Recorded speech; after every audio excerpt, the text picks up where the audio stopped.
Mahigit sa 100 PBA hopefuls ang sumabak sa huling araw ng draft combine sa Mandaluyong City. Yan ang ulat ni Daryl Oclares ng PTV Sports.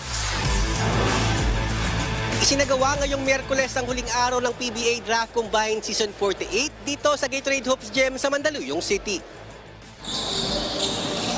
Matapos sumailalim sa measurements at drills, sumabak na sa 5-on-5 ang mahigit 100 players na target na makapaglaro sa pambansang liga.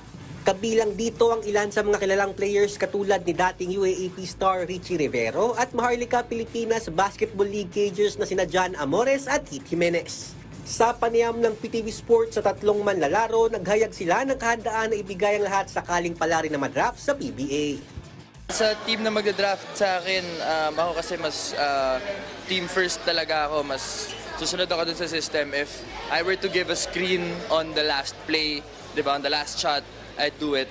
Siguro may tutulong ko na lang sa atin. Kung ano yung tingin ko makulang ng team, yun yung mapupunan ko na which is yun sa depensa nga na sipag. Bibigay ko yung best ko, every game, every practice, all out. Siyempre, for me, gusto ko lagi manalo talaga. Handa ako magpamatay lagi sa game.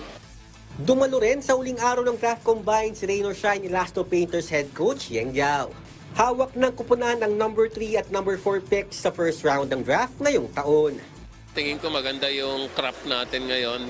Palagay ko sa quality ng mga nakikita natin ngayon, 3 or 4 rounds ito, mataas pa yung quality . Ilalabas ang finalist ng mga PBA aspirants matapos ang draft combine bago ang inabang ang PBA 48 season rookie draft sa darating na linggo na gaganapin sa Market Taguig City. Daryl Oclares para sa Bayan.